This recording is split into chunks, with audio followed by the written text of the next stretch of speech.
They fired me on a Friday. 2 days before my retirement was set to begin. No warning, no meeting. Just a bland HR envelope. Slid across a cold desk like I was some subscription they'd finally decided to cancel. I stood there still in my company blue blazer watching Victor Stone, our new executive VP, flip through his phone as he said the words, "I'll never forget. Budget cuts. Rachel. Nothing personal. Nothing personal." After 30 years of loyalty, late nights, and missed birthdays, my hands were steady, but inside it felt like the ground had shifted beneath me. I'd been counting down to this day for years, tracking every pay stub, every pension statement. I was 2 days away from full vesting. 2 days. And they knew it. That's why they waited. Victor didn't even look up. Smug, efficient, disturbingly calm. Like this was just another line on his to-do list: fire Rachel. Collect bonus. I'm Rachel Summers, 59 years old.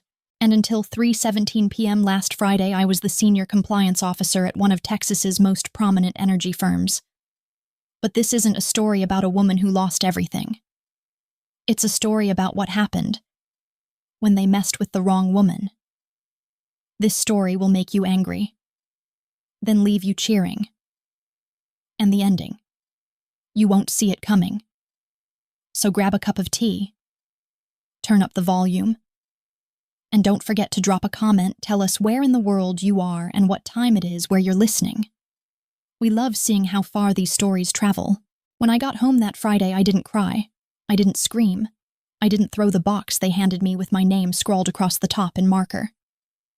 I set it on the kitchen table, made myself a cup of chamomile tea, and padded into my study. For 30 years, I did what was asked of me. I played by the rules. I double-checked every report, every invoice, every dotted I, every crossed T. I was never the loudest voice in the room. But when something didn't look right, I noticed. And 5 years ago, things started to look very wrong.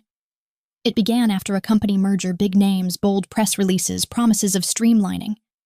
What followed were spreadsheets that didn't add up, emails that left out just enough, and timelines that always seemed just a little too convenient. I raised concerns. I got brushed off. So I started doing what I do best, watching. Quietly. While others were scrambling for quarterly targets and shaking hands at investor dinners, I was making backups, not because I thought I'd need them, just a habit. My late husband used to say, "Rachel, your superpower is noticing what others ignore." He wasn't wrong. Behind a row of old photo albums in my home office was a gray fireproof lockbox. Inside, neatly labeled folders, USB drives, printed emails, thousands of them spanning 5 years, every questionable report, every red flag, every moment my gut whispered, "This isn't right." Most people saw numbers. I saw a pattern. That afternoon, as I opened the lockbox and sifted through those files, I realized the one thing Victor didn't account for. I was already ready. Then one document stopped me cold. It was from 2 years ago, a cost reduction summary. My initials were typed in the margin. But I remembered that summary. I had disapproved it. I pushed back in a tense meeting where Victor still knew, smiled too much, and listened too little. Now here it was. Doctored. On company letterhead. That wasn't just shady. That was fraud. I scanned it again, my hands not so steady now. If he was willing to forge my approval. What else had he altered? I checked the dates, the signatures, the email chain. It all fit. One long, deliberate string of misconduct, and I had it all. I closed the lockbox, locked it tight, and slid it back behind the photo albums. I didn't know yet how far I'd go, but I knew this wasn't the end of my story. Not when I still had a name in my phone book. A name I hadn't said out loud in years. And it was time to make the call. I didn't sleep that night. My mind was too loud. Every time I closed my eyes, I saw Victor's smirk and that forged report with my initials. I knew now this wasn't just cruel. It was deliberate. And it might be a crime. I sat at the kitchen table as the sky turned from black to gray, holding my phone scrolling through names I hadn't dialed in years. Then I stopped. Mike Levinson. We'd worked together back when I was just getting my bearings in compliance. He was sharp, methodical, and more importantly, he believed in doing the right thing even when it wasn't easy. After he left the company, he joined a federal agency, then moved into regulatory enforcement. Last I heard, he was with the Commodity Futures Trading Commission, the CFTC. It was just after 7 a.m. when I made the call. I half expected it to go to voicemail. It didn't. Rachel Summers, his voice came through familiar and steady. "This is a surprise." "I wouldn't call if it weren't serious," I said. "I think I have something you need to see." We met that afternoon tucked in a quiet booth at a diner we used to frequent. Mike looked older, sure, but his eyes still had that clarity, the kind that missed nothing. I slid the USB drive across the table. Then quietly, carefully, I told him everything, the altered approvals, the buried memos, the timing of my termination. He didn't interrupt. When I finally stopped, he leaned back, let out a breath, and said, "This is big." He didn't rush to judgment, didn't offer false hope. He explained what this could mean if even half of what I gave him held up, and he had no reason to doubt me. It wasn't just wrongful termination. It was securities fraud, the kind that impacts shareholders, public disclosures, federal territory. I asked if I could stay anonymous. He nodded. "Whistleblower protections exist for a reason, Rachel. But you've got to be smart. Keep the originals somewhere safe, and whatever you do, don't sign anything from them. Not a word." Before we parted, he promised to pull together a preliminary team and get me a meeting with the SEC. "I'll walk you through this," he said. "But you need to be ready. They won't go down quietly." As I drove home, the weight of it all settled deeper into my bones. This wasn't just about me anymore. It was about the truth, and what I was willing to do to defend it. By the next morning, I wouldn't be the only one who knew, because someone inside that company still had more to say. The next morning, I woke with a strange sense of calm, the kind that comes after you make a decision you know you can't take back. I had spoken to Mike. The wheels were in motion. But I also learned something else. My word alone wouldn't be enough. Not in a company that had mastered the art of brushing problems under the rug. What I needed was a voice from the inside. Someone who still worked there. Someone who had seen what I'd seen. My thoughts turned to Hannah. She was young, barely 30, sharp as a tack, and observant in that quiet way that reminded me of myself. She'd been Victor's assistant for the past few months, close enough to the fire to feel the heat, but not so high up that she'd stopped caring. I remembered the look in her eyes at my farewell. Not pity. Worry. Like she knew something and wasn't sure what to do with it. I sent her a message. Simple. Careful. "Coffee," she replied almost immediately. "Same place as always." We met at a bookstore cafe just off downtown. No suits, no briefcases, just two women, trying to look like old friends catching up. But as soon as we sat, she leaned in. "Rachel, they're hiding something. I can feel it."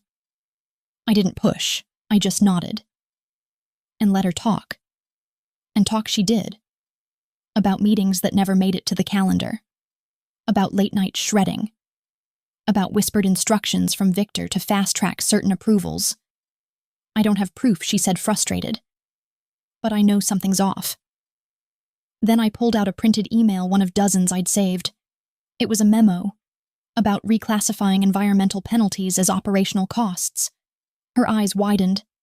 I typed that she whispered. "But that's not the version we sent to audit." That was the moment. The moment she shifted from afraid to resolved. I asked if she'd be willing to wear a wire.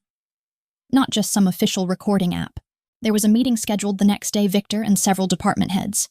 She could attend, She could listen. She hesitated. But not for long. If I do this, will it even matter I met her gaze? If you don't, they'll do it again. To someone else. She nodded.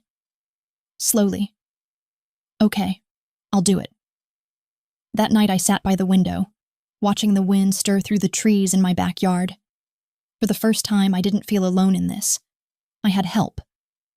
And Hannah, she had the kind of courage I deeply admired. The next day, what she would capture in that room would change everything. Because sometimes the quietest voices carry the most power. Hannah's recording arrived just after noon. No text, no call, just a sealed envelope in my mailbox. Dropped off quietly. I watched from the living room window as she disappeared down the sidewalk, head-down coat pulled tight against the wind. Inside, the audio was clear. Too clear, Victor's voice unmistakable, telling a room full of managers to fast-track approvals and avoid red tape at all costs. One man asked, even if it means backdating compliance. Victor laughed. We all know the real deadlines are the ones we choose. I sat there, headphones and heart racing. This wasn't just bad behavior. This was policy, encouraged, enforced, celebrated. I sent the file to Mike right away. His response came within minutes. This is gold. We'll need to move quickly. But the company was already moving too. That evening, a knock on the door. A courier. No words. Just another envelope. Inside, a revised severance offer. More money this time, but the same condition. Sign away everything. Pension claims. Legal rights. The works. Deadline Sunday, 5 p.m., 2 days, less than 48 hours. I stared at the papers. This wasn't desperation. This was strategy. They knew something was coming. Maybe someone talked. Maybe someone panicked. Either way, they were trying to buy my silence. I made tea, sat down at my desk, and got to work. I opened the lockbox and laid everything out. Years' worth of documents labeled sorted dated. I built a timeline, from the first red flag to the latest forged report. Color-coded files, cross-referenced audio with emails, printed a complete index. It took hours, but I didn't stop. By the time the sun rose, I had 3 identical binders ready. One for the SEC, one for Mike, and one for me. I scanned every page to digital, saved them to the cloud, backed it up again. Then I tucked the originals into a second smaller lockbox, hidden beneath the floorboards in my closet. The phone rang all morning. HR, legal, even Victor. I didn't answer, each voicemail more frantic than the last. Rachel, we need to close this out before Monday. I can swing by and pick up the signed paperwork if that helps. Please return our calls. It's urgent. But I wasn't rushing. I wasn't scared. And I wasn't signing anything. Because by then, I had one more card left to play. And by Sunday afternoon, they were going to know exactly how much I'd been paying attention. By Sunday evening, I was ready. I hadn't signed anything. I hadn't answered a single call. Instead, I packed the binders into a plain black briefcase and laid out my outfit for the next day, a navy pantsuit I'd saved for board meetings and promotion reviews. Clothes hold memory, I think. And mine remembered the woman who never let fear speak louder than facts. Monday morning, I walked through the tall glass doors of the federal building, with Mike by my side. Inside, 2 investigators from the SEC were waiting. One, a quiet woman named Angela. The other, a younger man with sharp eyes and a notepad that never stopped moving. I placed the briefcase on the table, opened it, and for the next 3 hours I told them everything, from the first signs of irregularity to Victor's forged approvals, from HR brushing me off to the audio Hannah recorded, every file, every cross-reference, every buried memo. They didn't rush me. They asked the right questions, and when it was over, Angela looked up from her notes and said softly, "This isn't just internal misconduct. This could trigger formal enforcement." By the time I left that room, something inside me had shifted. I wasn't just a former employee anymore. I was a witness. That afternoon, things moved fast. News broke on a financial site the SEC had opened an inquiry into a major energy firm under suspicion of revenue misrepresentation. They didn't name the company. They didn't have to.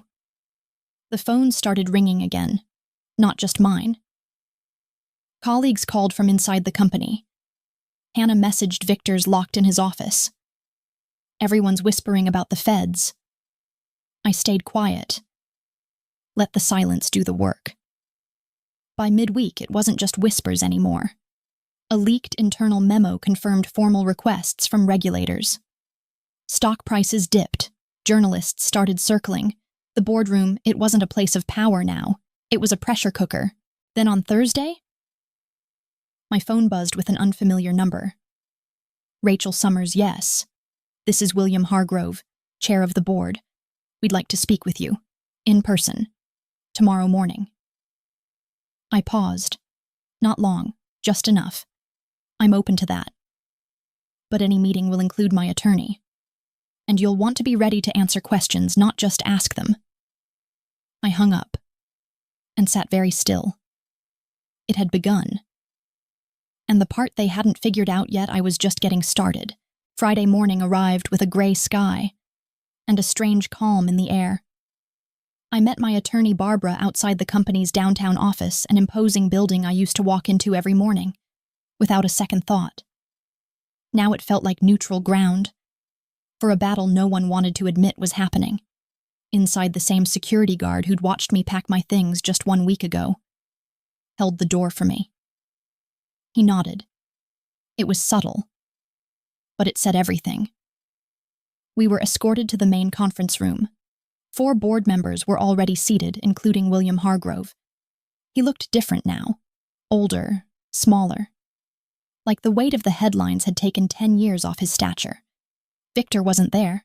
He's on leave, they said. Corporate speak for he's done. William cleared his throat. Rachel, thank you for coming. I hope you'll accept our apology for the way your departure was handled. It was regrettable. I didn't reply. Barbara spoke first. My client's termination wasn't just mishandled, it was strategic. And it coincided with clear patterns of suppression. If you're ready to discuss restitution, we'll listen. Silence. Then another board member, one I barely knew, leaned forward.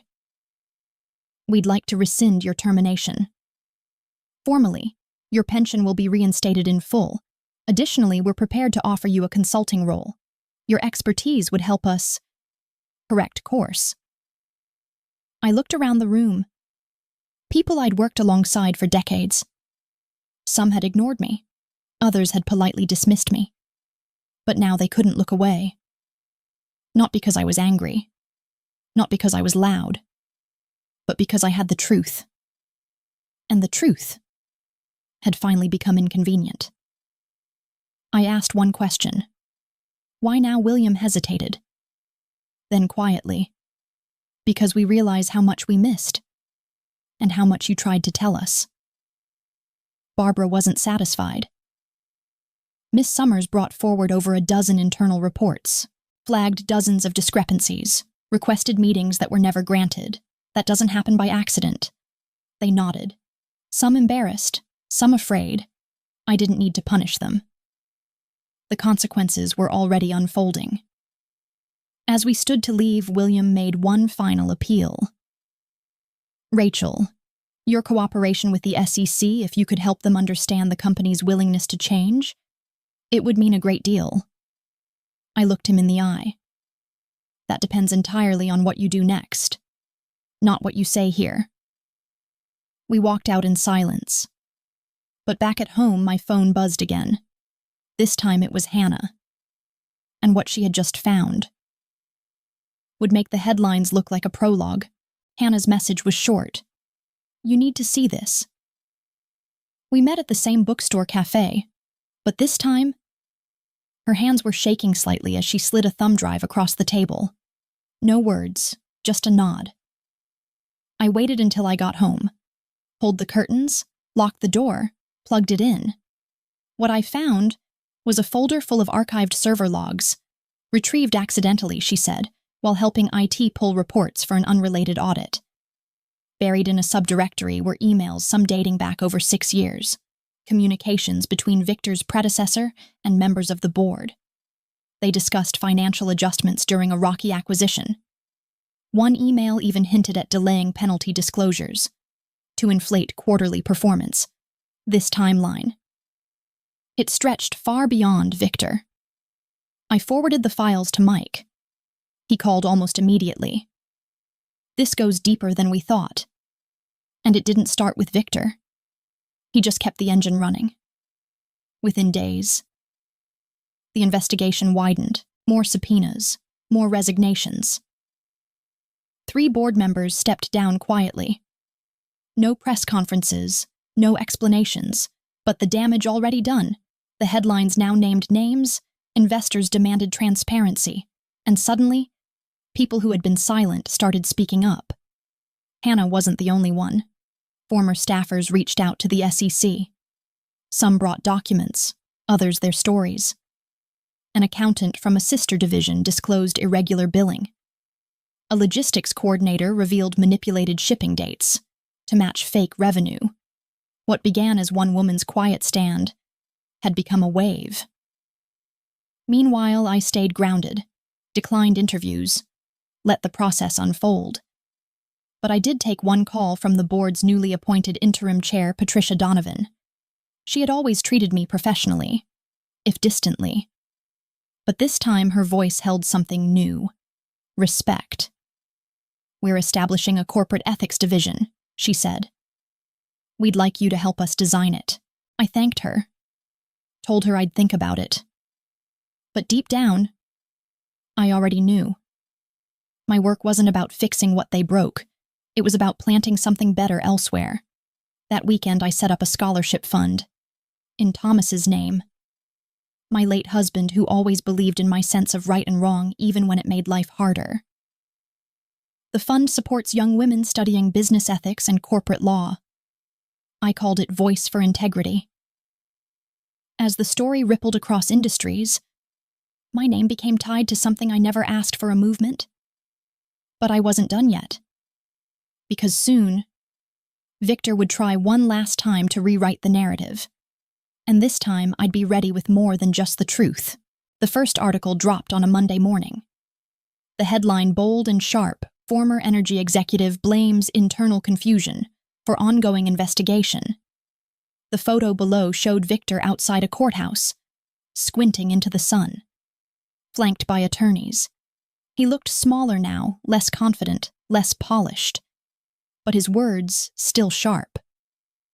He claimed that errors in financial reporting were the result of legacy systems, and that he had acted in good faith under enormous pressure. Then, like clockwork, came the jab. There were individuals in the company with long-standing grievances. Some of what's being said now is retaliation, not reality. He didn't say my name. He didn't have to. That afternoon, a reporter called asking for comment. I politely declined. I knew better than to let emotion drive the story. Instead, I called Barbara, my attorney, and forwarded the clip. Her reply was short. "He's trying to control the narrative. Let's not respond yet." But that night I opened my files again. There was one folder I hadn't shared. Not because I'd forgotten. Because I'd been saving it. Inside was a printout of emails between Victor and an external consultant they'd hired before my termination. In it, Victor outlined a transition strategy to eliminate compliance obstacles before the end of the fiscal year. My name was mentioned. Directly. There it was. Intent. In his own words.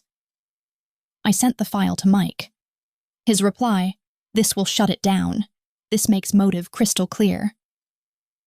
The next morning, SEC officials froze Victor's severance payout pending review. News outlets updated their headlines. His version cracked. Still, it stung. He tried to paint me as bitter, vengeful. But I knew the truth. So did the investigators.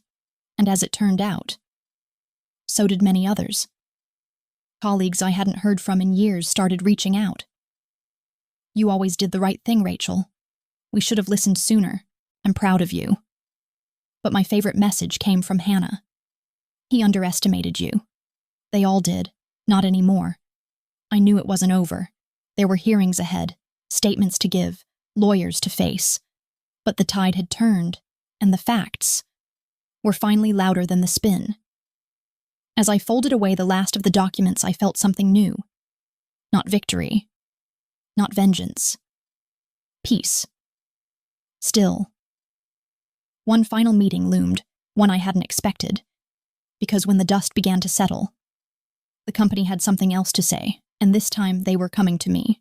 The meeting was set for a quiet Tuesday morning. Not in the boardroom this time, but in Barbara's office. Patricia Donovan arrived right on time, alone, a soft leather folder in her hands, and exhaustion on her face.